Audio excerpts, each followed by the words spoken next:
اعوذ باللہ من الشیطان الرجیم، بسم اللہ الرحمن الرحیم۔ ایک ایسا اسم اعظم کہ جس کے ذریعے کی دعا پروردگار جو ہے وہ قبول کرتا ہے۔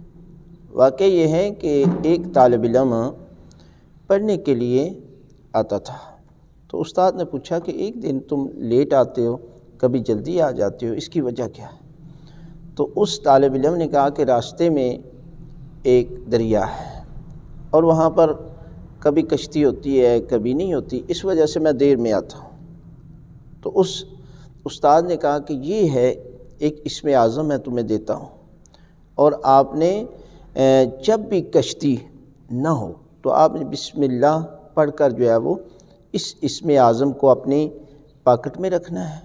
اور آپ نے بسم اللہ الرحمن الرحیم پڑھ کر جو ہے وہ پانی پر تیرنا شروع کر دینا ہے، اور پروردگار اسم اعظم کے صدقے میں آپ جو ہے وہ پانی پر تیرنا شروع کر دیں گے۔ اس نے روز ایسا کیا، اور روز جب آتا تھا تو بسم اللہ کر کے، اور جب جاتا تھا تو بسم اللہ کر کے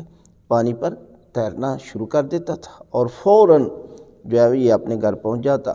اور صبح سویرے ٹائم پر جو ہے وہ درس میں پہنچ جاتا۔ ایک دن اس کے دل میں خیال آیا کہ میں دیکھتا ہوں کہ یہ جو اسم اعظم ہے یا یہ اس کاغذ پر کیا الفاظ ہیں۔ تو جب اس نے دیکھا نا تو پڑھا تو لکھا ہوا تھا بسم اللہ الرحمن الرحیم، تو اب اس کے دل میں خیال آیا کہ یہ اسم اعظم ہے، بسم اللہ الرحمن الرحیم۔ تو کہتے ہیں جب صبح سویرے دوسرے دن واپس آیا نا، درس میں جانے کے لیے تیار ہوا، تو جب بسم اللہ الرحمن الرحیم کر کے پانی پر تیرنا شروع کر دیا تو فوراً پانی میں جو ہے وہ یہ یقیناً جو ہے وہ پانی میں ڈوب گیا۔ تو سوچنے لگا کہ کیا وجہ ہے کہ میں روز بسم اللہ پڑھ کر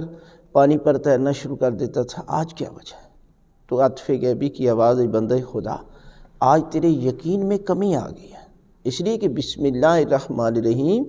وہ عظیم اسم اعظم ہے۔ آپ نے خیال کیا یہ اسم اعظم، کیا بسم اللہ کے اندر بھی اتنی بڑی طاقت؟ یعنی یہ ہے کہ پروردگار کی ذات، قرآن مجید، اس میں ایک ایک لفظ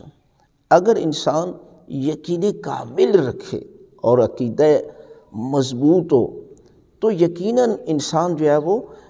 پانی پر تیرنا شروع کر دیتا ہے، وہ بسم اللہ الرحمن الرحیم کا لفظ بھی کیوں نہ ہو۔